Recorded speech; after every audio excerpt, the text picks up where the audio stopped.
Olá, queridos alunos de Panorama do Antigo Testamento. Nós vamos olhar hoje a nossa sexta aula, né? E nós vamos encerrar o período histórico aí, os livros históricos, que é composto aí, encerrando esse trecho, Esdras, Neemias e Esther. Então, a Esdras, o primeiro aí dos três que nós vamos falar, construindo o templo. Essa é a temática, é toda a tônica do livro de Esdras, que fala da construção do templo lá em Jerusalém. Então você tem aí uma coisa importante, tá? Vocês viram que eu coloquei no slide aqui Esdras e Neemias, porque para o judeu, Esdras e Neemias é um único livro. Depois na Septuaginta, que a coisa foi separada, ele tem o livro de Esdras e o livro de Neemias, mas é um único livro, então ele é composto pelo mesmo momento histórico, mesmo contexto de vida. Então isso que a gente vai ver, essa introdução aqui, ela é válida tanto para Esdras quanto para Neemias. Tá bom? Quando que aconteceu, então, esse momento? Em que momento que se passa a história em que Esdras e Neemias, esses livros, foram escritos, tá? Após os 70 anos de exílio da Babilônia, e cerca aí de 50 mil pessoas que retornaram sob a liderança de Zorobabel e começaram a construir o templo. Então, o templo teve início da construção com Zorobabel, e depois Esdras conduziu a operação até a finalização, aí, quase finalização do Templo de Jerusalém. E o cenário religioso aqui, Esdras, então, vai falar dessa reconstrução do templo e também uma ideia de uma reforma religiosa dos judeus, né? Porque depois de 70 anos na Babilônia, de cativeiro, eles estavam já afastados de Deus, tanto que essa é uma das razões pelas quais eles são levados para cativeiro. E agora, então, Esdras, com a reconstrução do templo, existe também essa reforma religiosa entre os judeus, tá? Eles se arrependendo e considerando Deus na vida deles depois dos 70 anos de exílio na Babilônia. Neemias vai restaurar a restauração dos muros de Jerusalém. Tá? Enquanto havia essa reconstrução, essa reforma religiosa e a reconstrução do templo, Neemias lidera aí agora o que a gente vê da reconstrução dos muros. E tudo isso é fruto de arrependimento e, por consequência, confiança em Deus, o Deus que cumpre com todas as suas promessas. Tá bom? Para a gente ter só uma ideia do que está acontecendo no mundo, porque a gente não pode esquecer que a gente se concentra em ler o Antigo Testamento e a gente não pode isolar o momento somente para o povo de Israel. O mundo estava aí em plena revolução religiosa e filosófica, tá? Então, no momento, neste período em que existe a reconstrução do templo, toda a restauração religiosa e a reconstrução dos muros de Jerusalém, você tem aí filósofos e religiosos surgindo e causando uma revolução no mundo, tá? Então você tem Sócrates, você tem Platão, você tem Aristóteles. Esses números que estão aí são os anos, né? 469 a.C. para Sócrates, Platão 427, enfim, né? E foram homens que desenvolveram todo o pensamento grego, todo o pensamento helenista, que teve início nesse período aí de 400, 500 antes de Cristo, né? Você tem Zoroastro, né, que espalhou ideias aí pelo mundo persa, enfim, e também Buda, Gautama, 563 até 486 a.C., que desenvolveu aí as 4 nobres verdades do budismo.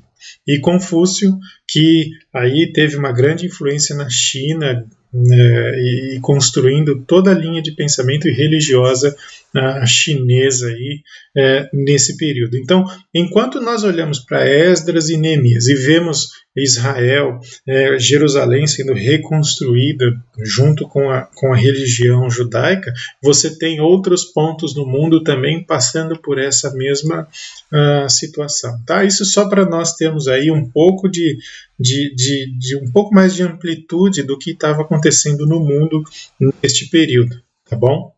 E eu quero começar olhando para as primeiras palavras do livro de Esdras, porque elas são muito importantes para nós, e assim como eram para os seus leitores no período. Tá? Então, Esdras, capítulo 1, dos versículos 1 a 4, eu vou acompanhar aqui a leitura que está no slide mesmo, revista e atualizada.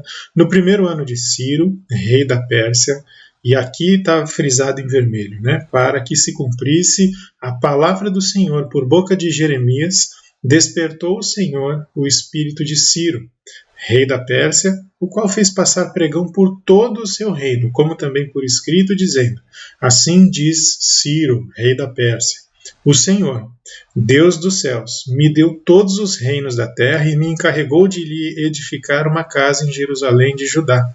Quem dentre vós é de todo o seu povo, seja o seu Deus com ele, e suba a Jerusalém de Judá, e edifique a casa do Senhor, Deus de Israel. Ele é o Deus que habita em Jerusalém. Todo aquele que restar em alguns lugares em que habitam os homens desse lugar, o ajudarão com prata, ouro, bens e gado, afora as dádivas voluntárias para a casa de Deus, a qual está Jerusalém. É interessante isso, que você vê o cumprimento, como o texto mesmo enfatiza, de uma profecia dita pela boca de Jeremias. Então você já vê nas primeiras palavras de Esdras a fidelidade de Deus em cumprir com as suas promessas. Lembra de Jeremias, de Isaías, enfim, nós veremos isso no próximo semestre, né? Mas você tem aqui que o decreto de Ciro, então, cumpre essa profecia de Isaías, feita 200 anos antes, e que também Jeremias falou.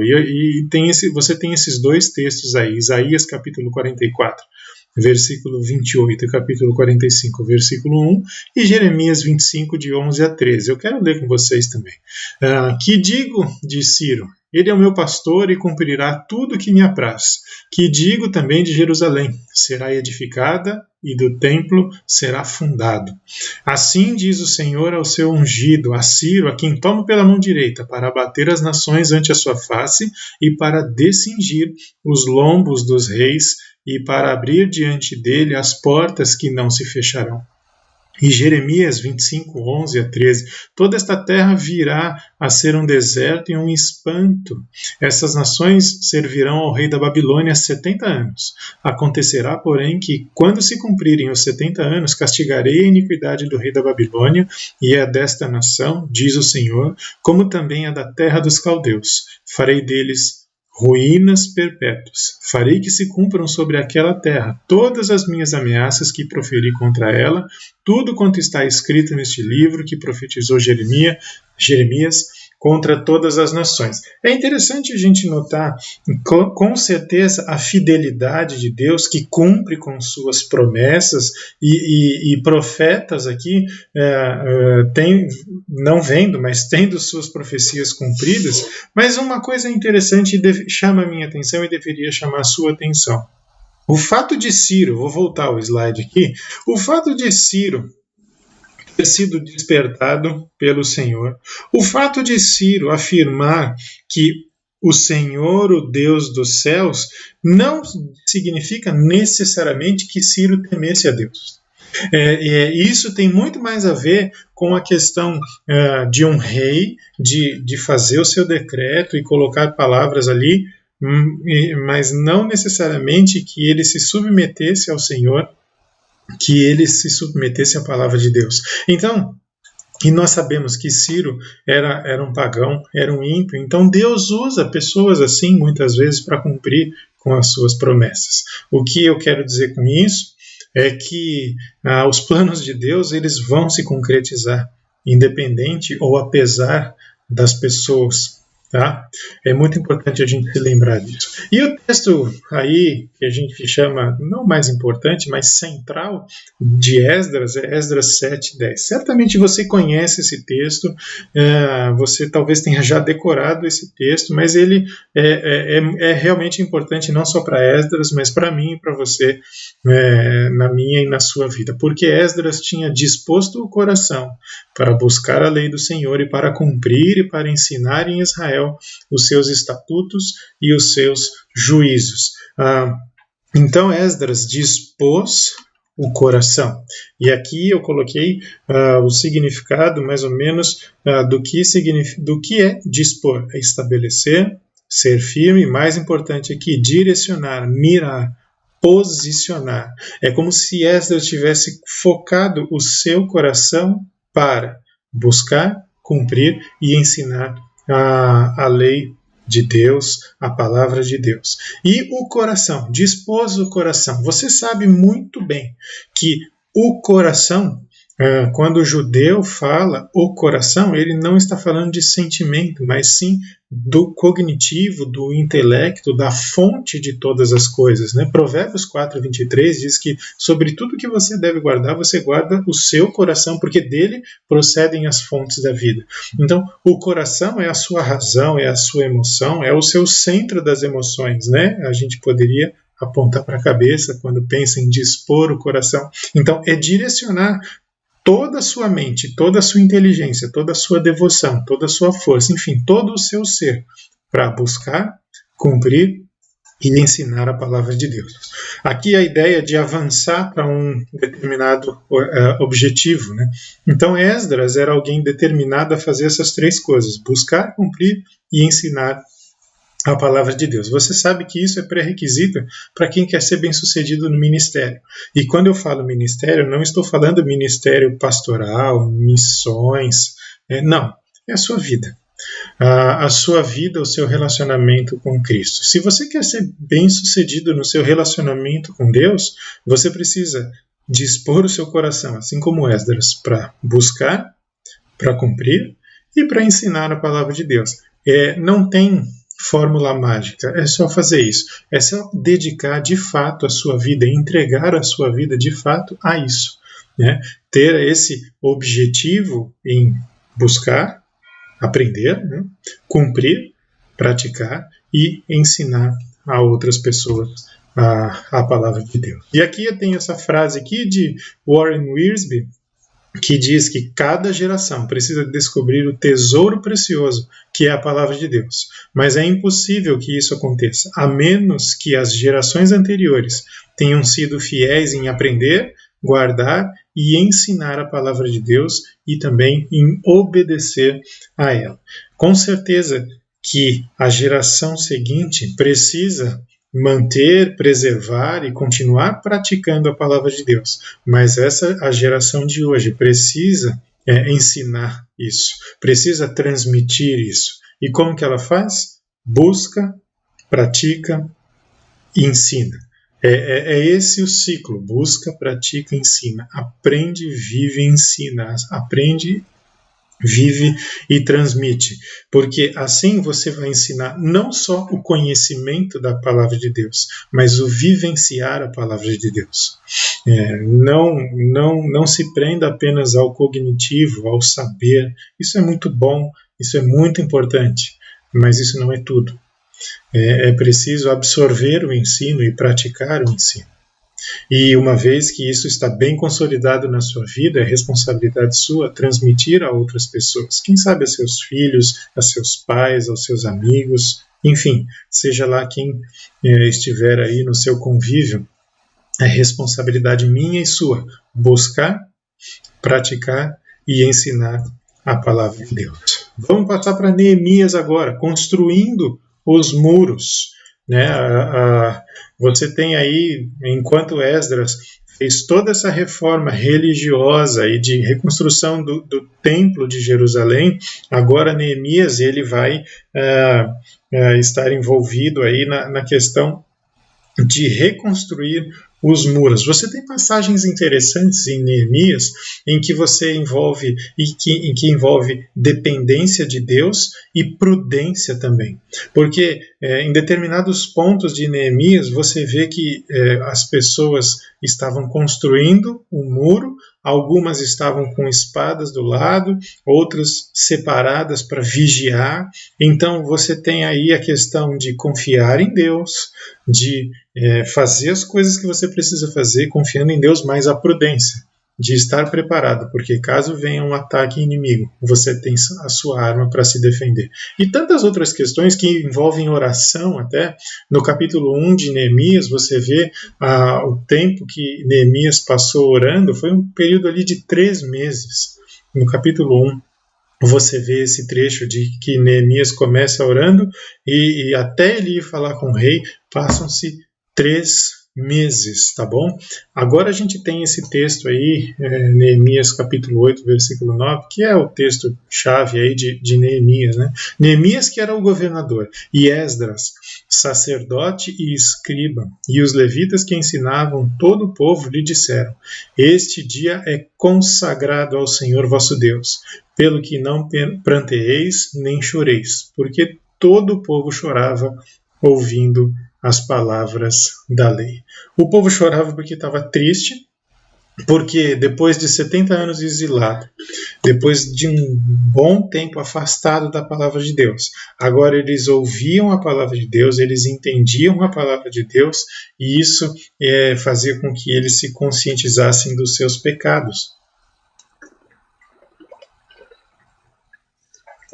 E, na verdade, essa tristeza não é algo em si, ruim em si, porque quando você reconhece, quando você é convencido do seu pecado, isso aos olhos de Deus é bom. Você fica triste, eu fico triste, mas isso aos olhos de Deus é bom, porque Deus agindo em você, é Deus mostrando na sua vida o seu pecado, a sua falha, o seu erro, aquilo que está na sua vida em desacordo com a vontade de Deus. Isso te entristece num primeiro momento, mas ao mesmo tempo traz alegria, traz paz, traz refrigério, porque embora o povo tivesse pecado, ele estava sendo restaurado pelo povo da aliança. O fato de Deus mostrar para mim e para você de que nós estamos agindo em desacordo com a palavra de Deus, num primeiro momento deve sim nos constranger, nos deixar triste, mas ao mesmo tempo é motivo para nos alegrarmos,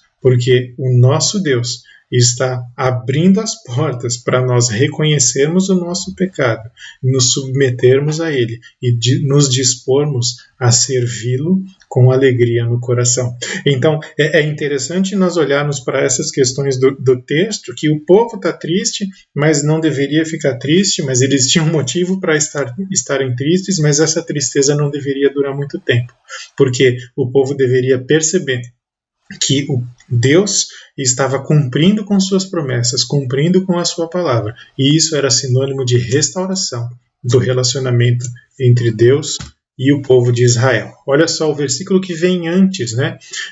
Neemias 8:8. Leram no livro da lei de Deus claramente, dando explicações de maneira que entendessem o que se lia. O que acontece aqui? Havia uma confusão, o povo passou muito tempo na Babilônia, então houve aí toda uma questão de tradução do hebraico para o aramaico, que o aramaico é uma variação do hebraico. Então o povo não estava entendendo, né? Tanto que parte do Antigo Testamento é escrito em aramaico e parte em hebraico por causa desse momento histórico. Então Neemias e outros sacerdotes, enquanto liam, explicavam para que o povo entendesse. Deixa eu falar uma coisa para vocês, o quanto isso é importante. Nós precisamos explicar a palavra de Deus de forma clara, tá? Explicando a ideia do texto, para que o entendimento das pessoas se torne fácil. E aqui é apenas algo para nós refletirmos de quando nós ensinamos a palavra de Deus para outras pessoas, como nós fazemos.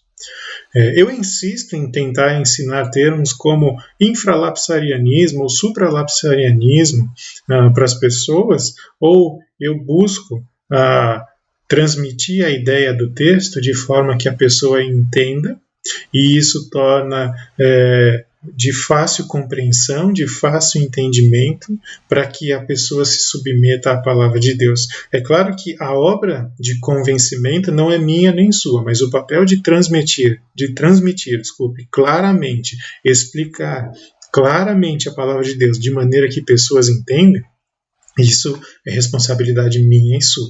Então, muitas vezes a gente fica pensando no infralapsarianismo e no supralapsarianismo e no amilenismo e no pré-milenismo e no tribulacionismo, pré-tribulacionismo. Tudo isso é muito importante, é ótimo, é importante você conhecer e dominar determinados assuntos como esses, mas na hora de transmitir, a coisa precisa ser bem explicada, a coisa precisa ser clara a ponto de forma que as pessoas entendam.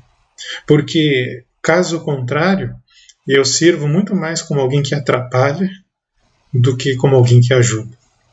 Então, não estou dizendo que você não deve se envolver e ler bastante, não, nada disso. O que eu estou dizendo é, quando for ensinar, procure fazer da forma mais clara possível. Todos nós temos limitações. A gente tem dificuldade em determinadas áreas para ensinar claramente. Temos mesmo. Mas é responsabilidade nos esforçarmos para que isso aconteça. Explicar para que as pessoas entendam. Afinal de contas, o nosso desejo ao explicar a palavra de Deus para alguém, seja alguém que conheça Cristo ou não conheça Cristo, é que a pessoa entenda e que ela se renda a Jesus. Se for um crente em Cristo Jesus, em determinada área, ela possa se render a Cristo, por exemplo, em questão de perdão, de orgulho, enfim, qualquer coisa assim. Ou se não, se for alguém que não conheça a Cristo, para que ela possa se render a Jesus e desejar se relacionar com Deus por meio da palavra, da oração, enfim. Querer fazer parte do corpo de Cristo. Então, aqui, embora pareça um texto simples, né, mas existem implicações sérias para nós. Nós temos na igreja diversos ministérios, e para cada ministério é importante ler a lei de Deus claramente, dando explicações de maneira que as pessoas entendam. Então, quem ensina para crianças de 2 anos, ela vai ler claramente, vai explicar claramente, de modo que as crianças de 2 anos entendam. As de 6 anos, as de 10 anos, os pré-adolescentes, os adolescentes, os jovens, enfim, por aí vai. Ninguém aqui está dizendo que você precisa mudar, contextualizar a palavra de Deus. Não, você precisa explicar. E explicar de forma clara. Então, não é mudar a mensagem de acordo com a faixa etária, e sim transmitir a mensagem de acordo com a faixa etária, de modo que eles entendam, sem adulterar a palavra de Deus. É possível? Com certeza é possível. Demanda esforço da minha e da sua parte? Com certeza. Mas é responsabilidade. Precisamos fazer.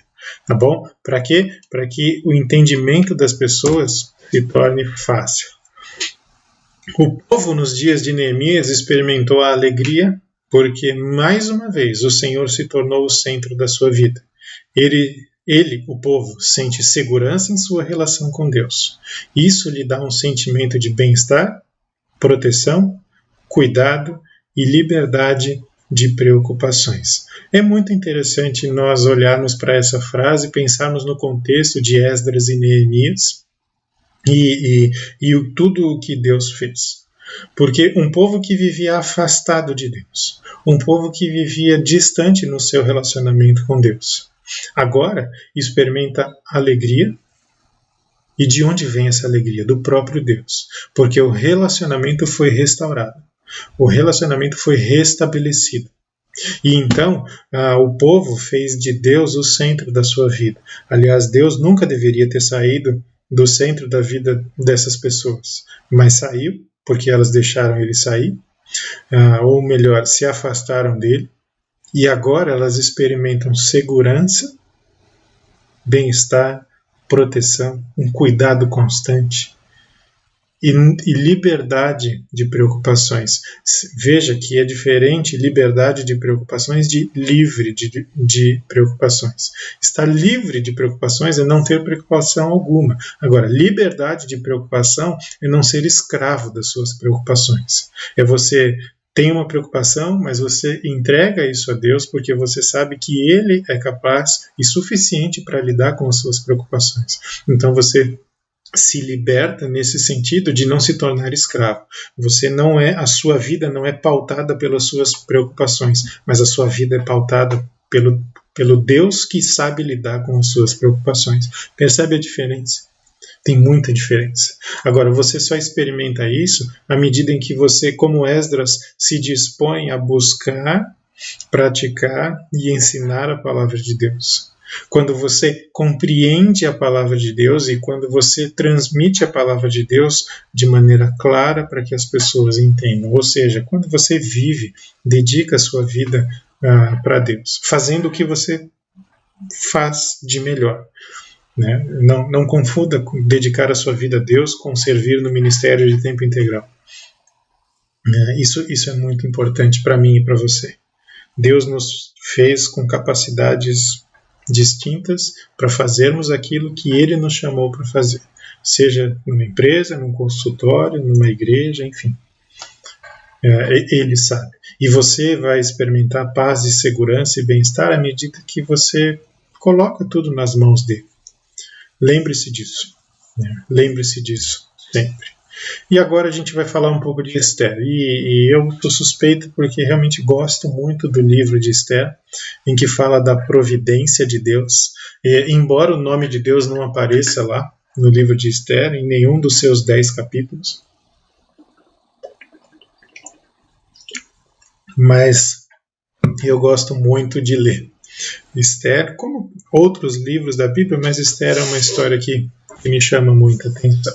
E a gente olhar aqui um pouco do contexto de Esther, alguns judeus permaneceram na terra de exílio, lembra, só foram 50 mil pessoas, um povo permaneceu por lá, mesmo com essa autorização que eles tinham para voltar para Jerusalém, mas preferiram não voltar. E então é com esse povo aí que a história de Esther vai se passar. Do ponto de vista militar e político, então, a Pérsia era uma superpotência. Né? E você tinha reis ali que se achavam mesmo invencíveis, superpoderosos e tantas outras coisas aí. E embora o nome de Deus não apareça de forma explícita, né, a sua omissão enaltece a manifestação e graça de Deus. E como eu coloquei aí, alguns tratam essa ideia de o Deus por trás do visível, ou o Deus que age nos bastidores, o Deus que não precisa sequer ser mencionado para agir.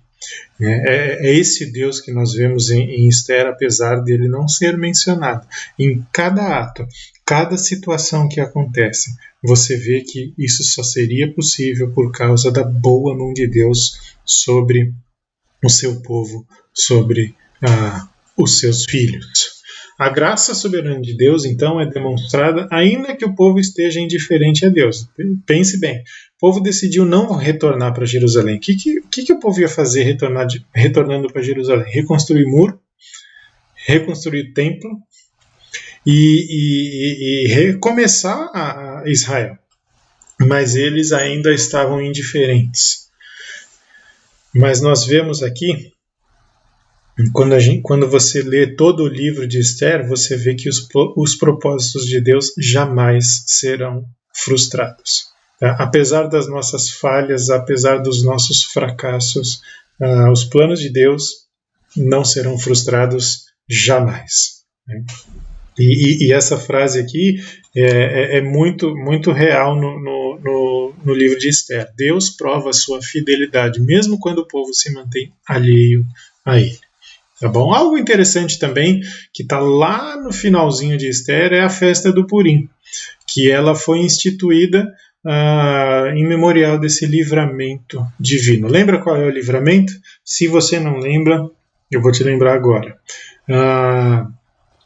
O rei Xerxes assinou um decreto, porque um dos seus servos, aliás, uma pessoa de confiança, Amã, pediu para ele escrever um decreto, assinar um decreto que autorizasse matar, aniquilar todos os judeus ali da região. E o rei assinou isso, o rei Ataxerxes, ele assinou esse decreto e não poderia ser revogado. Então Deus levanta Ester, que era a rainha, para que ele assinasse um outro decreto. Ele não podia revogar, porque estava com o selo, o carimbo ali real. Né? Então era um decreto que não poderia ser revogado. Mas o que é que o rei fez?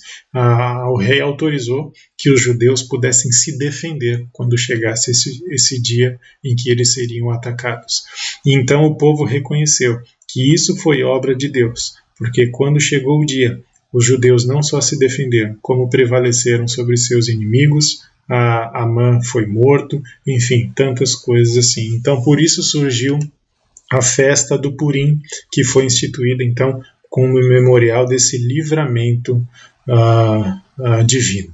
E ali, como é o surgimento da festa do Purim, você vê as instruções para que eles fizessem a celebração. E aqui o texto central de Ester é o momento mais tenso do livro de Ester. Se você gosta assim, de histórias, de narrativa, né? Se você gosta de assistir séries na Netflix, Ester é uma boa leitura, porque tem muita coisa assim, que enfatiza determinados momentos. Tá? Não estou comparando Ester com uma série da Netflix, mas a narrativa sugere aí muita emoção para você à medida que você lê o livro. Tá? Ester, então, capítulo 4, versículos 12, 13 e 14. Fizeram saber a Mordecai as palavras de Ester. Então lhes disse Mordecai que respondessem a Ester: Não imagines que por estares na casa do rei, só tu escaparás entre todos os judeus. Porque se de todo te calares agora, de outra parte se levantará para os judeus socorro e livramento.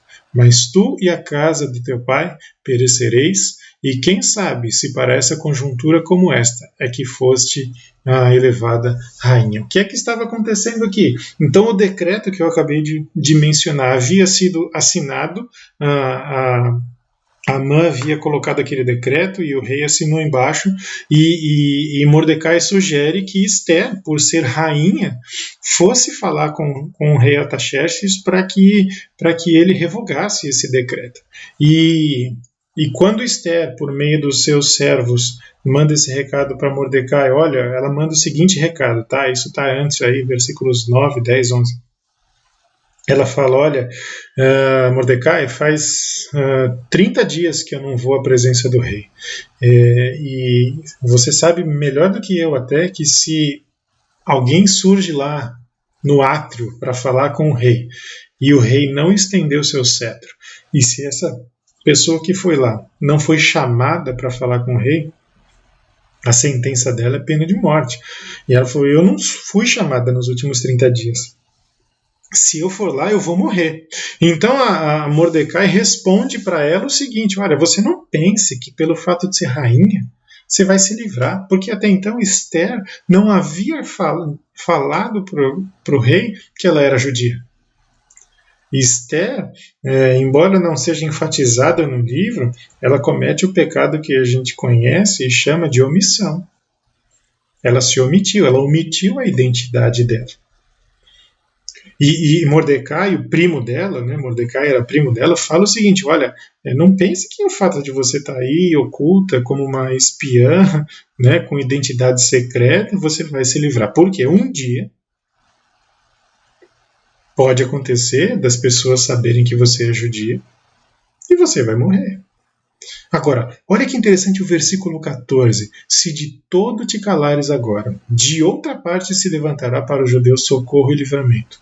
Mas tu e a casa de teu pai perecereis. E interessante a perspectiva de Mordecai aqui. Ester, você é rainha. Na minha visão, você tem a responsabilidade de ajudar, interferir para que o nosso povo seja liberto. Você tem essa responsabilidade, porque você é rainha, você tem fácil acesso ao rei. Mas, se você não for, eu tenho certeza que Deus vai levantar um meio e vai me libertar. Perceba que a fala de Mordecai aqui é cheia de fé e de esperança que Deus vai libertar eles. Embora a situação fosse extremamente desfavorável. Mordecai tem fé, ele tem esperança. Perceba, embora o nome de Deus nem apareça nesse livro, essa frase diz muito a respeito de quem Mordecai crê que Deus é. Aquilo que ele sabe a respeito da pessoa de Deus, embora o povo tivesse afastado, ele fala, olha, eu tenho certeza que se você não for, Deus vai levantar outra pessoa. Em outras palavras, Deus não precisa de mim e de você para fazer a obra dele. Ele vai fazer. Se você vai se dispor, se você não vai, isso é responsabilidade sua e minha. Mas a obra dele vai acontecer. Porque ele pode levantar de outro lugar outras pessoas para fazerem aquilo que eu e você poderíamos ter feito. Porque ele é Deus. E aí ele diz, quem sabe se para essa conjuntura, para a conjuntura como esta é que foste elevada a rainha. Você se lembra por que Esther foi elevada à condição de rainha? Porque ela nasceu bonita. Ela foi elevada a rainha porque o rei achou ela bonita. Quem fez ela bonita? Deus. Então foi só isso. Ela não trabalhou, ela não estudou, ela não fez nada para chegar lá. Deus colocou ela lá. Então Mordecai dá uma dessa para Esther, para ela pensar e para ela entender que, embora ela estivesse muito bem confortável ali, entre aspas, segura, né, no palácio, né, embora ninguém soubesse que ela fosse judia, ela poderia morrer porque as pessoas iam saber que ela era judia. Quando matasse todo mundo, iam chegar nela. Ué, tem que matar a rainha, ela é judia, e o rei ia ver e ia falar, bom, não posso fazer nada, o decreto é esse, morre mesmo. Mas Mordecai faz um alerta. Quem sabe se para uma situação como essa é que Deus não te colocou no lugar em que você está. E você pensa isso na sua vida. O papel que você desempenha na sua família, no seu trabalho, na sua escola, na sua faculdade, na igreja. Pensa no que é que Deus, de repente, tem para você no ambiente em que você está inserido. No seu bairro, no seu condomínio. Quem sabe se para uma conjuntura como esta é que você foi conduzido para o lugar em que você está hoje. Deus não precisava de Esther, mas ele escolheu usá-la. E isso era privilégio para Esther, e isso é privilégio para mim e para você de sermos usados na obra de Deus para fazer a vontade dele. E aqui não tem lugar para vaidade de quem aparece mais, quem tem mais destaque, quem tem menos. Não, é um privilégio trabalhar na obra de Deus. Ele não precisa de mim e de você, ele decide nos usar. Ele geralmente age, Deus, através de eventos comuns, se valendo da ação das pessoas. Viva para a glória de Deus, concentre e dedique a sua vida para a glória de Deus, e Ele vai te usar através de eventos do dia a dia, cotidianos, para fazer a vontade dEle. Quantas vezes você já foi usado na vida de alguém, ou alguém já foi usado na sua vida por um simples telefonema? Eu tenho certeza que mais de uma. Ou você foi usado, ou Deus usou alguém na sua vida com um simples telefonema, uma simples mensagem de WhatsApp. Deus também fornece os meios necessários para que a sua vontade seja cumprida e orienta pessoas por meio de sua mão invisível. Ele te chamou para algo, ele te capacita para algo, ele vai providenciar os meios para que você sirva a Deus e honre a Ele onde você está, do jeito que você está. O que você precisa é compreender isso e se apropriar disso no bom sentido e fazer a vontade dele. Ele te dá tudo o que é necessário para fazer a vontade dele. Não fique esperando a situação melhorar, porque se a situação que você está esperando, que você acha que está ruim, melhorar, talvez tenha passado o tempo de você agir para fazer o que Deus quer que você faça. Então, não espere. Você já tem tudo que é necessário para fazer a vontade de Deus. Tá bom? Deus é soberano e não pode ser frustrado pelo nosso fracasso em agir ou por nossas ações que em si mesmas são pecaminosas. Esther não queria ir falar com o rei porque ela achava que ela ia morrer. Então, Deus não pode ser frustrado pelo nosso fracasso em agir ou por nossas ações que em si mesmas são pecaminosas. Não quero, tô com medo, não sei. Deus não vai se frustrar por isso, os propósitos dele não serão frustrados. Entretanto, precisamos nos lembrar sempre que Deus ainda nos responsabiliza por nossos próprios pecados e os quais ele usa para cumprir o seu propósito. Apesar de mim e de você, a obra de Deus continua. Apesar do meu e do seu pecado, a obra de Deus continua. Apesar dos meus e dos seus erros, a obra de Deus continua. Apesar muitas vezes da minha omissão, da minha falta de fé e da sua omissão e da sua falta de fé, a obra de Deus continua. Lembre-se disso. Por quê? Porque ele é Deus, ele é soberano. Soberania e responsabilidade. Consideremos os dois com a mesma importância, cumprindo nosso dever, conforme revelado a nós nas Escrituras e confiando que Deus executará soberanamente seu propósito em nós e através de nós. Creia na soberania de Deus. Jamais use o pretexto de Deus é soberano para se omitir, porque soberania de Deus é real e responsabilidade dos crentes é real também. Então, Deus é soberano e você e eu somos responsáveis pelo quê? Fazer aquilo que ele nos chamou para fazer. Se você acha que não tem nada, obedeça a palavra de Deus, obedeça a Bíblia, siga isso. E então ele vai cumprir os propósitos dele em você e através de você. Então, viver para a honra e para a glória de Deus envolve também ter essa consciência de que Deus é soberano, sim, mas nós somos responsáveis em agir conforme o querer dele. Queridos, mais uma vez eu vou dizer que se você tiver qualquer dúvida, qualquer comentário, qualquer questionamento a respeito não só dessa aula, mas de qualquer outro que já passou, algum livro do Antigo Testamento, eu não sou a melhor pessoa, mas como a gente está dando essa aula, a gente pode ajudar em alguma questão, tá? Mas, por favor, não hesite em me procurar, manda mensagem no grupo de Panorama, manda mensagem para mim no privado também. Você fique à vontade para a gente conversar sobre Antigo Testamento e qualquer outra coisa que você tiver, tá bom? Em breve teremos mais uma aula. Que Deus continue abençoando cada um de vocês.